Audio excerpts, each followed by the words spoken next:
can everyone see my screen okay? I hope. So we're looking here at the front of our West Seattle family oasis. And one thing I wanted to talk about is the values and goals of, hang on, there, that's what I want to do. The values and goals of this project. So, definitely it's a very family focused set of homeowners. They are, the property has been in their family for a long time. And so they own this property, and then the parents of the homeowners own the property to the north. And this used to be where the great-grandfather lived. So they replaced that family home. And so sort of finding a way to invest in the future of the family on this special place in West Seattle, preserving this majestic maple tree, which was kind of right in the way of all of the construction. And then you can sort of see maybe the edge of it right here. This is cistern. Yeah. This is a family that's active and fun. So they've got all of these wooden ramps so that they can do the cross-country biking on little trails around the house and through the yard. So they're very, very fun, active folks. And then one aspect of the project is that about, 5 years ago? Yeah, 5 years, I think. We actually built a front yard cottage. Since the house itself is toward the back of the property, we did the detached accessory dwelling unit in the front. And part of it was because the great-grandfather was, still alive. He lived to be 105. And they wanted the whole family to be able to be there and be with him and support him and, have his grandchildren be able to be there. So. So we built this first, and the clients lived in this, and then continued to live in it for about 5 years while we finished the big house. Well, and one thing that's interesting too is that we designed it so that, now that they've moved into the big house, we're actually in the process of converting it so it can be a garage on the main floor and then have it like a smaller little tiny apartment with a tiny kitchenette upstairs. Mm-hmm. So with this slide, we have a video, and I want to just point out that the video may seem choppy depending on your connection. It's not long, so if it's choppy, please bear with us and we'll get to non-video parts soon enough. But this is coming in through the front door. This is sort of the entry, sort of looking through the house. So we'll walk in, hopefully not too jerkily, and sort of come through the kitchen. You can sort of get a view in there. And we'll come back with some photos and talk about some of the details. But you can get the idea that one of the really lovely things about this property is that on one side, it's kind of green and lush and seems like a beautiful sort of forested lot. And then you walk in, you're like, oh, there's that great view out to the west too. So this can sort of orient you to, where everything is in the house. The main floor is definitely, the center of family life, the center for entertaining. And the home that they replaced, the main floor had actually been up about 6 steps. And that had been a huge barrier actually for the great-grandfather, because, he needed some mobility assistance to get in and out of the house and was kind of trapped without having people there to help him. So it was a very big focus to make the ground floor, at the level of the yard and make it accessible to indoor and outdoor spaces. Let's see, let's move on here. We've got a view of the entry. One of the cool things you can see this really interesting light fixture up here. This was one that was handmade by the family and had been in the original house. It was cleaned up and refurbished and has new modern LED lights in it now, but it was a fun way to continue the family heritage.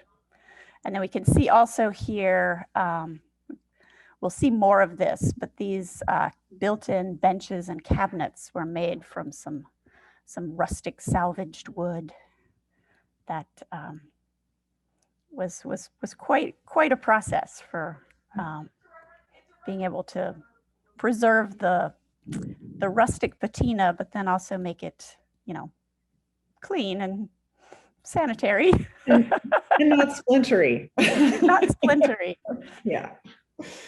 Yeah, and then here at the entry, we also have these cool EcoCrete tiles, which were a nice sustainable tile option. Let's see.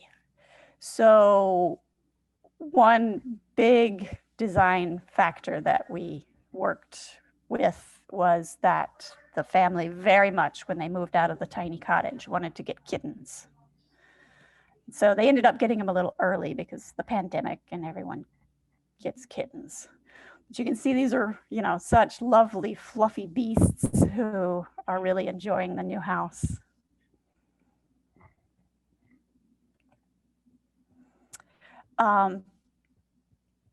Yeah, Anne, maybe you can talk a little bit about this wood wall, because this was sort of a real labor of love to use this wood from the original house. Yes, so along with that entry fixture and several doors, we salvaged almost all of the hardwood floors from the original home. And so these were, the homeowners initially brought in a sort of a deconstruction crew to try to bring them out, and they just couldn't get them up without destroying them. And so we tried our hand at it, and we were able to find a method for removing them without destroying them. They're old fir floors, so they're pretty fragile. And the idea was to use this material somewhere in the house, and we weren't really sure where when we first pulled them out. And so this is what we arrived at, this sort of heart of the home wall, and it runs all the way from the basement up to the second level. And the boards were chosen very carefully for placement. It still has the original finish on it. We actually didn't do anything to the floors aside from reinstalling them. And cleaning them. Yeah, cleaning them. And then we were able to also use them in the downstairs bathroom wall as well. So it's really neat because there was really a dedication on the part of the homeowners to make sure that that the old home and their great grandfather was honored in this new home. So let's see. Let's keep moving through here. We've got our kitchen, which the homeowners love to have family and friends over, so they definitely wanted to have kind of an open kitchen that was good for making lots of food and socializing. One of the things that we wanted to salvage was there was this really cool old ladder that we found in the garage of the house. I mean, just this cool patina, sort of the paint was sort of wearing off in an interesting way. And so we got this idea that we would use that ladder and create a light fixture, so be able to hang the lights, on the ladder over that kitchen. However, after doing some lead testing, it was covered in lead paint. So we decided that was not the best idea for putting over the food preparation or eating spaces, but we recreated it with salvaged wood. Yep, and the lights are really beautiful too. Those are all recycled glass.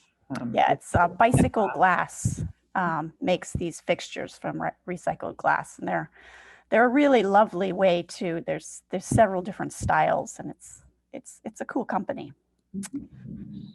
This is a view into the living room, so you can see the whole main floor actually has radiant heat, in the floor. And a lot of that was because the homeowners really wanted to create these kind of, experiential ways to interact with the house. So they liked the idea that the floor could be warm sometimes. In a super energy efficient home, you don't necessarily get the floor being super warm 24/7, but it's definitely, you walk in there and you can, if it's not on, it's at least lukewarm. So it's not cool to the feet. And the cats seem to really like it. And we installed that over warm board, which is a product that creates channels for the radiant heating. And then we also installed it underneath the concrete hearth that is at the fireplace so that it also is heated to the same temperature as the floor. So it's a nice toasty spot to sit. Yes. And here is the dining area. You can see we use the same sort of ladder style light fixture and those same fixtures from Bicycle Glass there. And this way you can sort of get the connection to that western view. Like it's such a lovely space to be in because it just sort of opens up and out. And then looking at a few details. I love some of the material choices that the clients made in the kitchen. The paper stone countertop, it starts to show a patina over time. It gets tiny little nicks and scratches, and the tile itself is handmade from recycled content, and then obviously the texture of the cabinetry is really lovely. And then here we've got the TV media room, which is open to the house most of the time, but also has the ability to close this big barn door and these pocket doors here so that it can be an accessible bedroom, because that's something they wanted to be able to plan for and accommodate either for themselves or a family member if anyone ever needed it. Mm-hmm.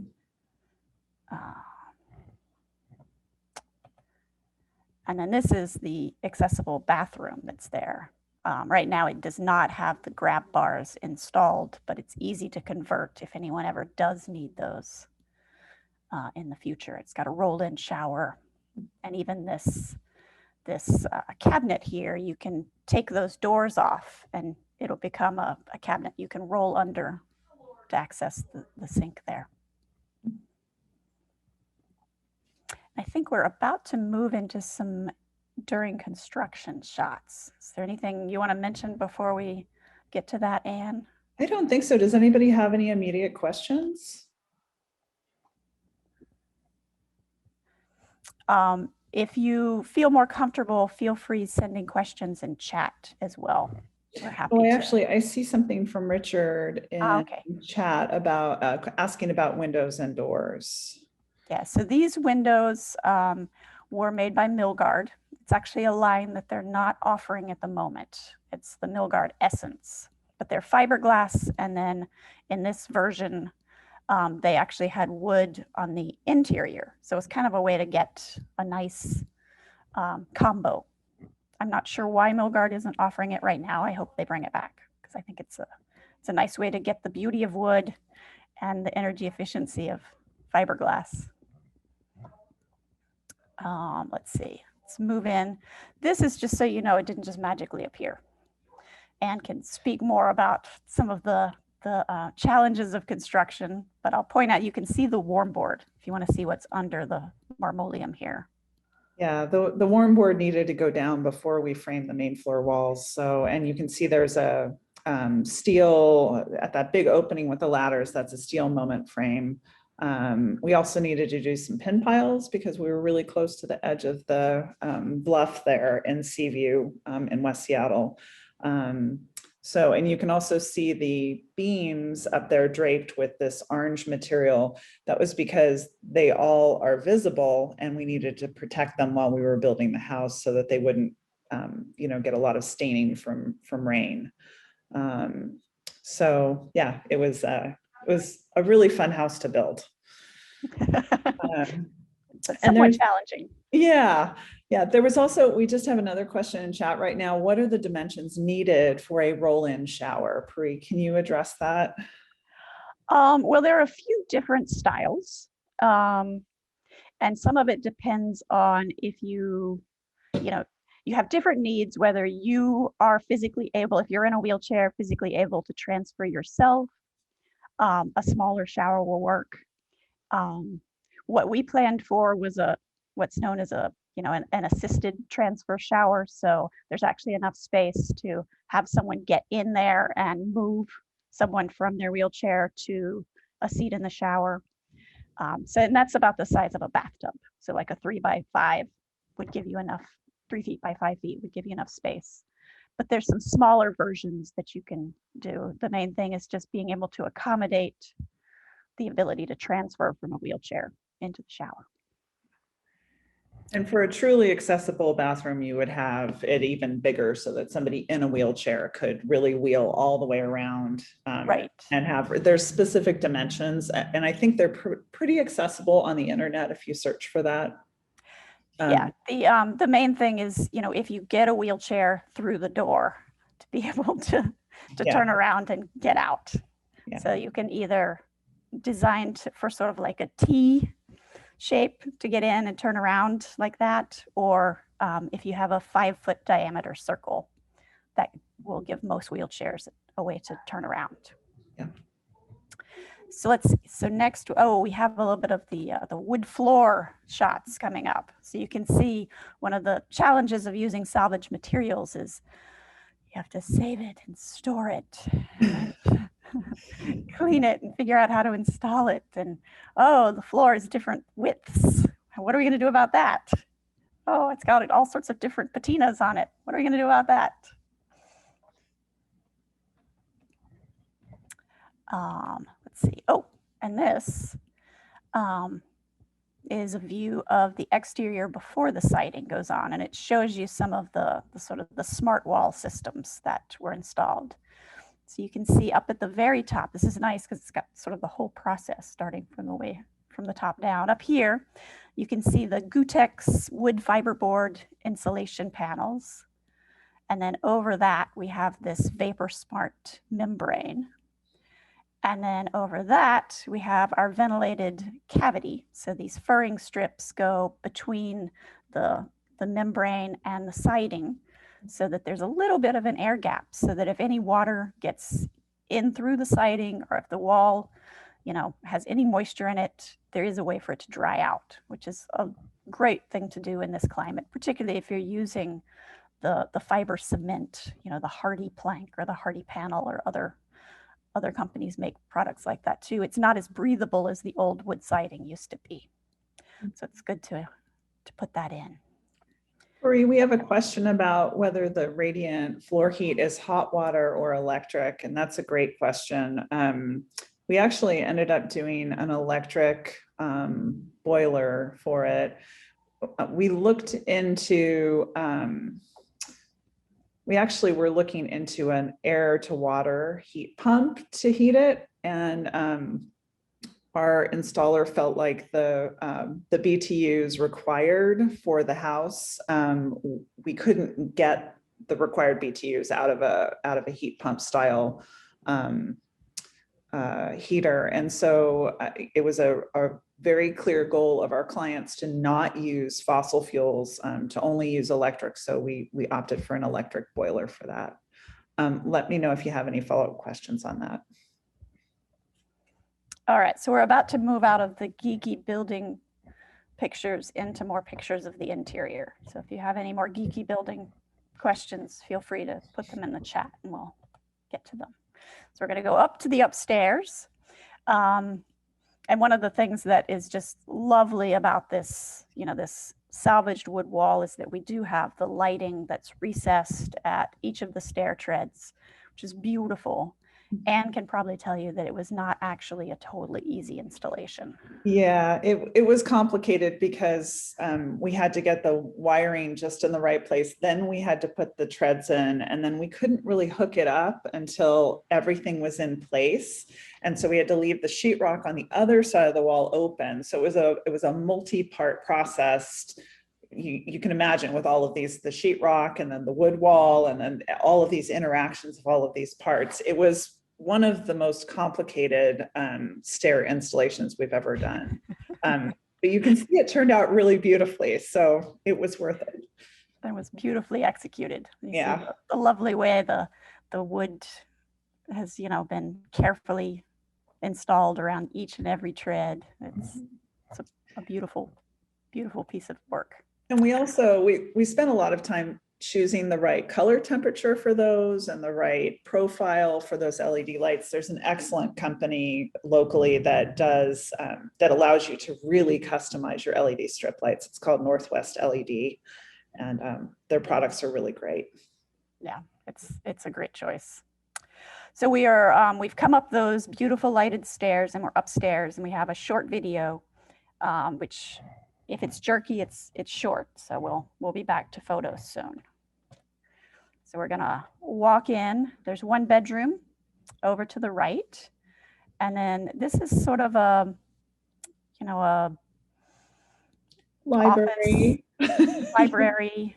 There's a loft upstairs for the, mostly conceived of as a kid play space, but adults like to be there too. It's a little hard to get up there. We'll talk about the access in just a minute. But, we're looking at sort of fun ways to use materials in this space. Downstairs was maybe a little bit more traditional, and then upstairs there's a little bit more funkiness and a lot of places to sit and read and perch and look out over the yard. I also think it's semi-industrial because we've got that polycarbonate and the galvanized metal at the ceiling. So yeah, I think so. Uh-oh. I have a cat who's trying to get in on this. So here we have the cat seat. So this is part of the original vision for the house, was that the son of the family would return home and their cats would be sitting in this window looking out and waiting for his arrival. And obviously he's been doing remote schooling and hasn't really had a chance to experience it quite as much as he would have liked to, but the cats do like the window. And it's a nice place to sit and read, and there's a heater. You see the recessed heater up above. So this is another place where you can sit and get some spot heat if you want it and relax. And then this is a couple more views looking at the office and the play loft. Here you can see these are the stairs to get up to the loft, if you want to call them that. So it's intended to be a little bit of a clamber. And it's not easy for my old lady knees. I'll be honest. We also see, we've got a sustainable wood floor. These cork tiles, actually, they were kind of interesting. So it's a product by Wicanders. It's a cork tile that you can put on the wall. It doesn't usually come in blue though. So what we did was we took their natural cork color and then just sort of washed this light blue over it so that we could get a little bit of the color, but keep the durability and texture of the cork. And then there's the secret window. Turns out that this one cabinet has a little window where you can see down into the living room below. So that's one of the quirky little fun things that you wouldn't necessarily notice, but they can. I'm recalling, Puri, that we kind of added that in the middle. I think we were maybe looking down during framing and realizing that there could be a window there. And so there were a lot of things like this where during construction, inspiration struck and we added something new or different. So. Right, definitely. And then I really like the way this corner bookshelf came together here with the library. Let's see. Oh, and this gives you a view from the loft. You can see, you definitely feel up in the roof and get a feel for the corrugated steel. We have some more of that LED strip light. It's a little harder to see during the day, but at nighttime it really gets the ceiling glowing in a really nice way. And then, we have a short video in the bathroom. So this is the peaceful retreat. So we'll walk into the shower and then sort of turn around and see the tub. And this was one of the big goals, was to have a luxurious tub that you could sit in and look out to the west. And we do get a really good view of the chimney, but also you get a little peekaboo views out to the water there. And all of the tile is made by fire clay. It's an artisan tile, very specific. Right, and they use recycled clay and recycled glass in the glazing. It's all handmade and slightly different from each other, so super easy to install in a very intricate pattern. Yep. And then just wanted to show you the waterfall shower because I'm a big fan of that one. Yeah, and all that tile at the back of the shower is different widths, so the layout of it was unusual. It's to get the waterfall effect. Yeah. And then here is the primary bedroom, which just feels so kind of lovely and peaceful. You can see out to the trees. The cats really like it, obviously. And then when you turn around, looking back the other way, there's this cool salvaged wood wall and this groovy barn door that has a blue stain by Rubio. So it's like a natural, healthy, oil-based stain. Pareed, Sarah asked us to repeat the tile manufacturer. It is called Fire Clay. Fire Clay. If you Google that, you will find them online. Yeah, it's all custom. You know, the other thing I wanted to mention about the bedrooms, Puri, is that, and this is another place where we've got salvaged wood walls, still from that flooring, is that the bedrooms are really small compared to a lot of projects that we work on. And I've started out thinking they were too small. And what I realized was that they're very practical. The clients are really practical. And I think they know that you don't really spend that much time in your bedroom. They wanted to spend time in the common areas of the house. And so the space in the house was really put primarily toward those spaces. And I came around to thinking that they've really made the right decision on that. Yeah, I mean, I have to say I'm a big fan of small bedrooms, where the bedroom, you know, you're not trying to do other things. You're not trying to work out or use it at the corner as a home office, or you know, it's not your away space where you go to sit and read. You know, you've got other spaces that do that, so that it's really just about sleeping and, you know, using the bed. One thing I wanted to point out while we're here, this is that Lunos vent. So you can see them. Oh, good. They are pretty discreet, and that's part of the. If anyone wasn't here, there was a question about that. It's part of the heat recovery ventilation. So it provides fresh air, and then they work in pairs. So as one is bringing in fresh air, the other one's exhausting air and capturing the heat, and then it reverses every 30 seconds or something. Puri, there's a question about the dimensions of the bedrooms, and I don't know those off the top of my head. Do you know that, or should I look it up?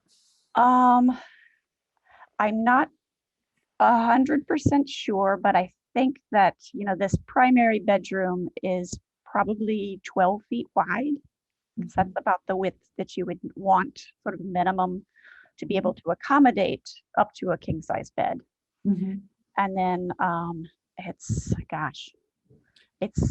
there's not, you know, a lot of extra space. I think it's probably at 10 or 11 feet long. So yeah, it's not a tiny bedroom. I mean, a lot of people in Seattle are in these craftsman cottages where you're wedging the bed in there. But it's definitely not as large as some of the bedrooms that you see in sort of newer homes. Mhm. All right. I've got one geeky building photo to show you. And this is the insulation that's above the roof framing. So we've got exterior insulation. And this is kind of an interesting product. It's GPS, which is a graphite infused polystyrene. And if you're familiar with SIPS panels, structural insulated panels, this is the same company makes these, but the graphite foam has a higher R value. So it's a way to get. It's only one R more, it's R5 versus R4, but if you're putting it over the whole roof, it can make a difference in your energy calculations, so. Right. And this way you don't have to, it can be a little thinner for the same R value as a thicker non-graphite. Yeah. And that's it for the geeky building photos. Now we can go down in the basement.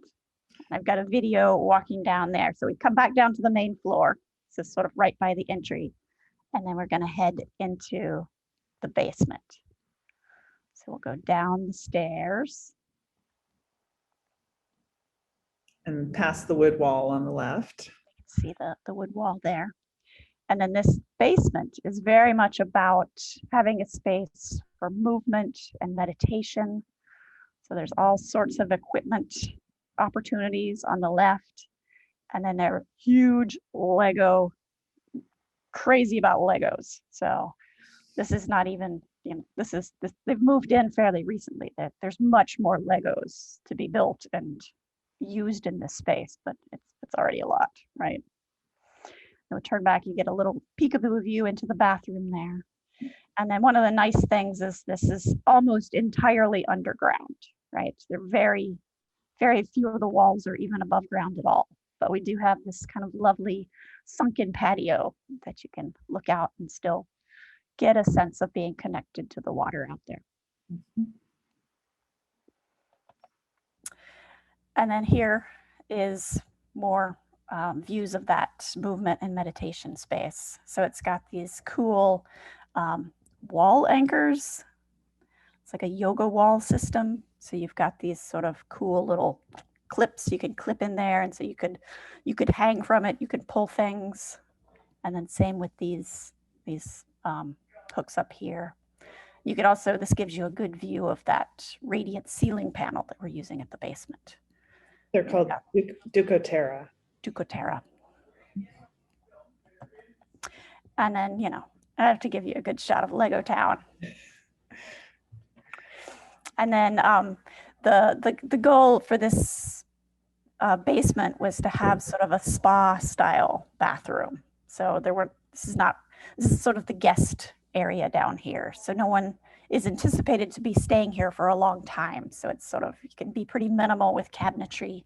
So a lot of the rolled up spa towels, you can see the salvaged wood, the EcoCrete tile. It's a little bit of a glow, little spa glow under the vanity.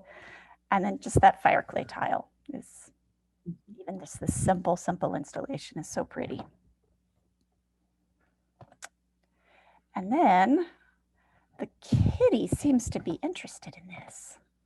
Why is he so interested?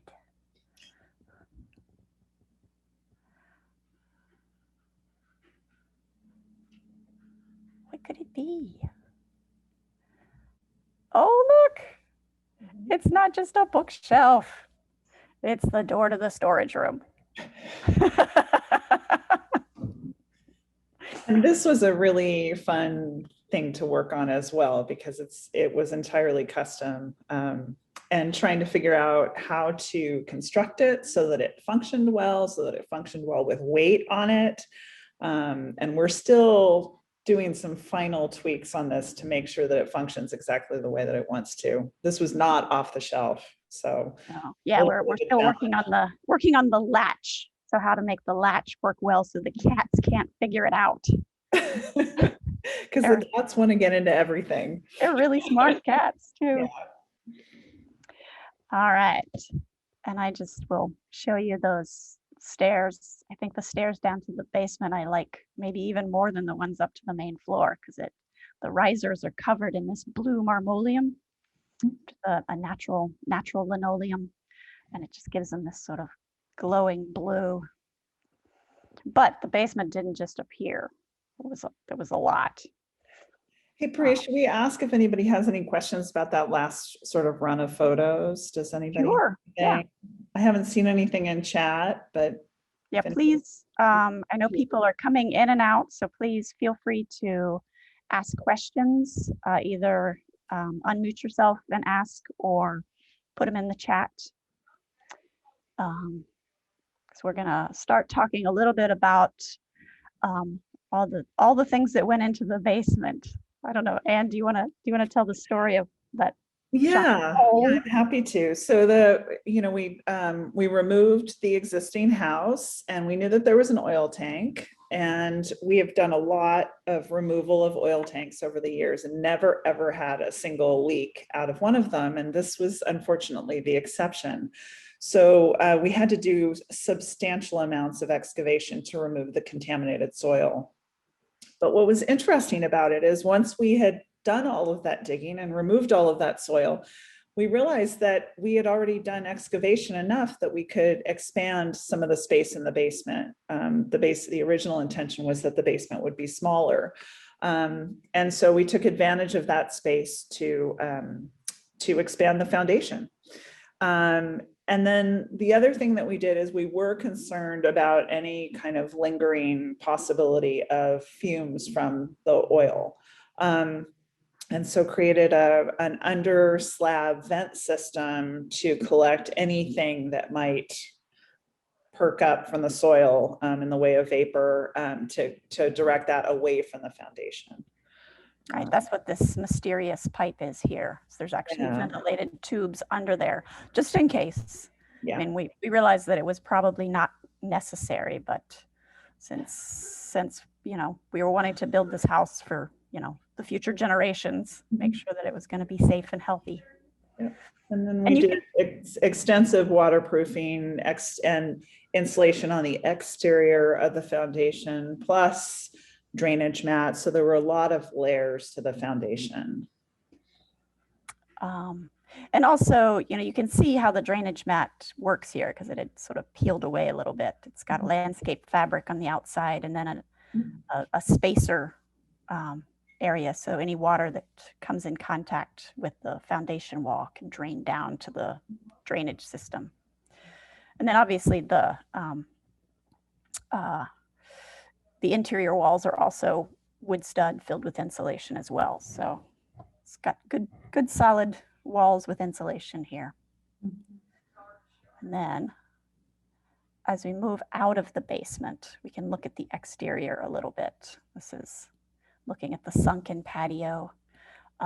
One of the things that we did that was also super easy, straightforward, was this board formed concrete, where we used the boards that had some sort of wood texture to form this wall so that we could capture that texture. Anne can tell you how easy that was.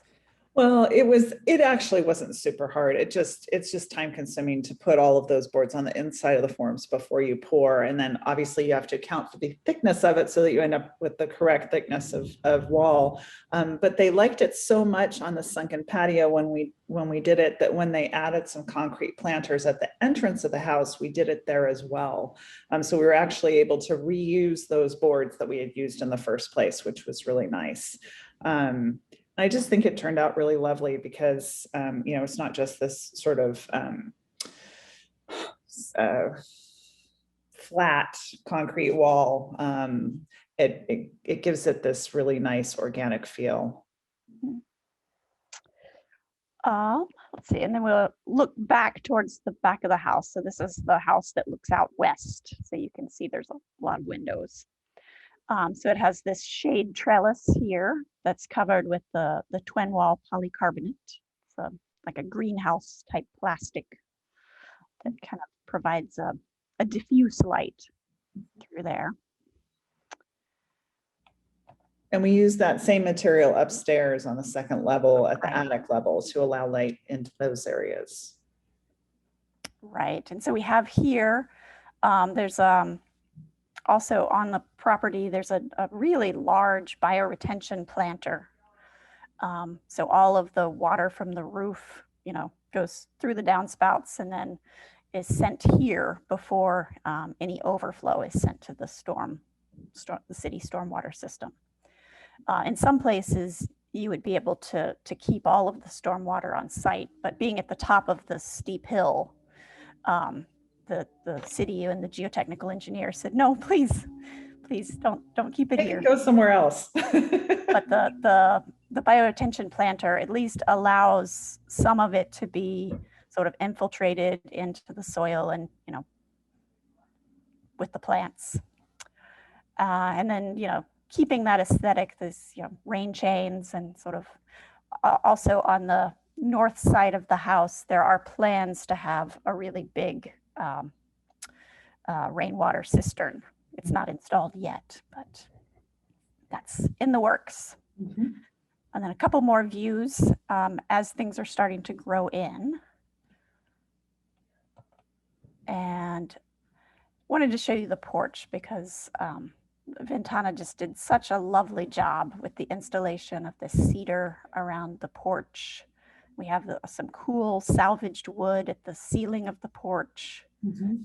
Just and the clients wanted to have the wood, feel like wood and not be plasticky like some wood finishes are. So this is using a product, Pinafin Verde, which is you may have heard of Pinafin. So Pinafin Verde is the greener, more healthier option for an oil finish, which is beautiful. It's beautiful, lustrous. It will take more upkeep over time. It definitely wood in the Northwest takes work. Mhm. And then here is the Catio. And we've got that same polycarbonate at the ceiling of that. And I'll show you the cats in action. The climbing kitties, they're busy.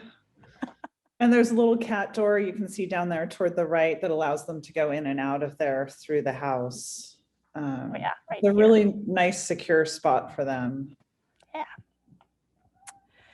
And a couple more views of the exterior. You And can that's look the back. that's the catio there at the front. Right, there's the Catio. And then, And hey, Pri, will you go back? oh I yeah, don't think you pointed out the bump. So that little blue area to the left, oh that right, is the bump out where the tub is at the second level in the bathroom. So it's just got this little extra couple of inches of space. And I just really like that accent on the house. yeah, that was completely, one of the homeowners just wanted to have a little pop of color, just a fun something to catch your eye there. Mhm. And then this is looking back where you can sort of see the aesthetic of the yard. This is that big bioretention Mhm. planter here. And this is where that big cistern is going to go. You can see all of the downspouts coming to this point because that's where it will be in the future. And you can see the maple to the left, it's just enormous. It's the biggest maple tree I think I've ever seen. It is literally 5 feet diameter. And then so we're getting to a point where if you have any questions, if there are any takeaways.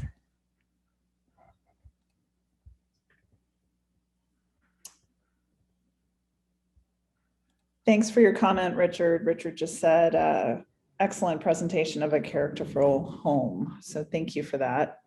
If anybody has any questions, we're happy to answer them.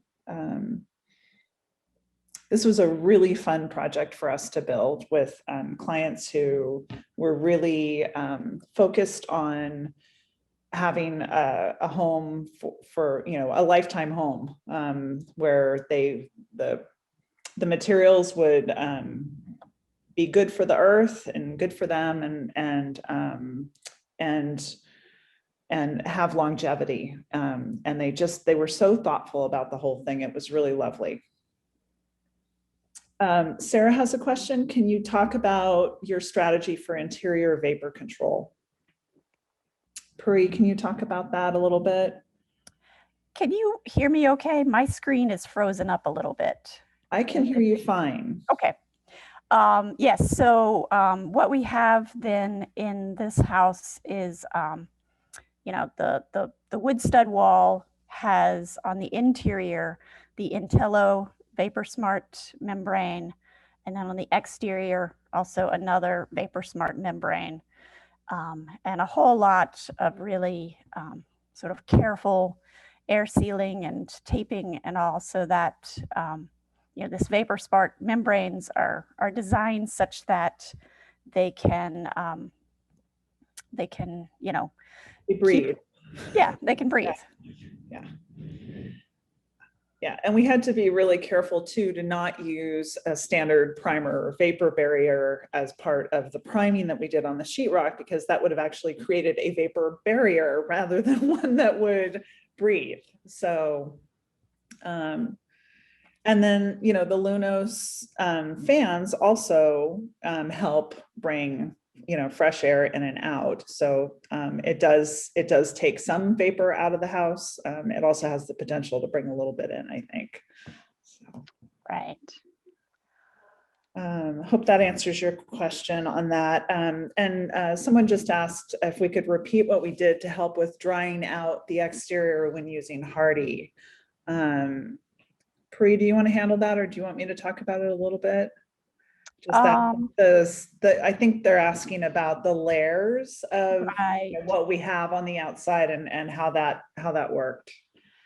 Okay. I'm having a little bit of a screen technology freezing thing going on here. So if you wouldn't mind talking about that, I'm going to see if I can do a little tech. Yeah, I'm happy to do that. So the main thing that we did was we installed battens. So we did the Gutex fiberboard insulation. Then we did a smart membrane weather resistive barrier, and then we put battens over that. And what the battens do is create that space between the Hardy and the smart vapor barrier, so that if any moisture gathers there, it has a way to leave. It's much the same as those graphite insulation boards that we used on the roof system, that they have those tracks in them that allow moisture to leave and to move through. What you just really don't want to do is trap moisture. So everything that we did was designed to make sure that when moisture happens, it can go away. So, and then somebody asked, would that large tree of 5-foot diameter have its roots affected by the building? That's a great question. So we had an arborist involved through the entire project to make sure that that the tree was not affected. We did yards and yards of wood chips to create some cushioning, because we did have to bring machines in and out for a while. And we also, in order to dig the foundation, to backfill it, any opportunity that we had to not bring equipment on site, we took. And we also used steel plates over the areas that we knew that machines had to move over. So we created this cushion below, then we did steel plates above, and then just as much as possible did not bring machinery onto the site after the primary digging happened. So it was, sort of a process of just, we spent a lot of time thinking about that tree and preventing it from being hit by trucks. We even had, we brought in, I can show this photo since it looks like Puri has lost the PowerPoint. I'll bring this one up to full screen. Just give me a second to get this. We brought in really large landscaping rocks, and And it was quite a thing to try to work around the tree with this really, really large machine. I hope you all can see that. So you can see we moved the machine in and then move the rocks around it. And so it was quite a process.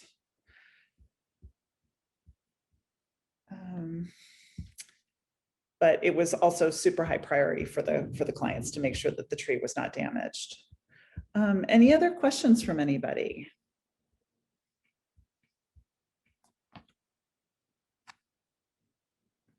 Okay, I don't see any other questions. If you have questions, you can also feel free to unmute yourself and ask. And I think Pri will be back in here shortly. You know, I don't know the total, somebody's asking the total design and build costs, not including tear down. I don't have a total on that because there were, you know, there's hard costs of construction, and then there's architectural fees, and then there's permitting and geotechs and all of those other things. I have no idea what the total number is, so can't share that with you, unfortunately. But I can tell you that typical construction costs in Seattle right now are somewhere between 300, well, probably with the increase in lumber recently, it's probably 350 to 450 a square foot would be sort of a typical cost. This was an unusual project in having a lot of high touch, high labor cost installation for materials. So it was well above that. I do know that. I didn't have time to check back on the website, but I think this was one of the homes that had a Lunos system. It does. Yeah. Okay. They've actually been quite a lot on this edition of the tour, and I've been looking into it. So I've just been asking everybody how they feel about it, especially if they've already lived with it for a while. Right. Yeah, and I think so far reviews that we've heard from these homeowners have been really positive. Mm-hmm. And we actually installed this system in another project inspired by this one. We had heard about it. Pri had suggested it. And so we installed it in another home, and those homeowners have been really happy with it as well. So okay. They've all commented on how quiet it is and how they don't really notice that, you know, it's doing its job. So that's great. It seems like a really ingenious idea. One thing I'm wondering about is if there's any limit on the distance between the two elements of a pair, because I'm very close to the lot line on one side of my house. So, you know, if you think of the house as a rectangle, I might need 3 pairs that would be sort of on the right side and the bottom and kind of diagonally connected to each other. Mm-hmm. And I'm just wondering whether, I mean, in theory, I think if it's just working on pressure differences, it should work over a long distance, right? I think it should. Yeah, we used 1 pair for each floor. So, and that's how it was on the other project where we used it as well. If there are any immediate questions though, for people who saw the entire presentation, we can answer those now. You got something, Sage? Can you talk about your, good to see a great looking project. Can you talk about that siding pattern that you came up with? That's pretty unique. Oh yeah, hang on. Let me go back to the first slide. So this is where we started. So can you see it okay? We've got essentially there's sort of a combination of, you know, a couple of skinny boards and then some fatter boards and some skinny boards, and there is a pattern, but we're trying to make it look like there isn't a pattern. That's what I was guessing. It's hard to see in that shadow. On my screen there was. I'm trying to find one that's a little closer. I don't know if I can get to it quickly. Interestingly enough, it's the same pattern that's on the wood wall inside, because we had 2 different widths of boards. And so very subtle, not something you would notice. Same pattern though. I'm gonna try to pull it up here so we can see it a little bit closer. There was one towards the very end of your slideshow just now that showed Yeah. it pretty good. It was from the backside, I think, but it was closer in, but that's pretty creative. I've seen people do like skinny narrow, skinny or skinny wide, but this is way more interesting. There you go. Yeah, there we go. Yeah, Yeah, that's interesting. You have to study it pretty hard to find the pattern, huh? Yeah, I mean, if you look, you'll find it, but it's not easy. It looks like So they did the installer have a rough time with that, or was it just fine? not really, because I just, on the elevations, you sort of indicate what the pattern is, and then when you draw it out, you can see like, oh, big board, small board, big board. right. Cool. I think they may have adjusted it a few times because oftentimes field conditions are not quite like my computer screen. The only place where we did not actually follow Paris instructions entirely is on the blue bump out. The painters got a little creative with that. So Yes, I had told them how to paint it. They did it differently, but it still looked great. it still looks So good. we left it that way. I didn't demand that they go back and make certain boards dark blue and sort of. Good looking Okay. project. I just unshared Paris, so you'll have to bring back Alright. up the PowerPoint again. See. I have to figure out how to do that now. All right, here we are. Any other questions? Oh, somebody asked what type of siding we use. So it's Hardy plank, all James Hardy, and at the basement level, it's panelized James Hardy siding.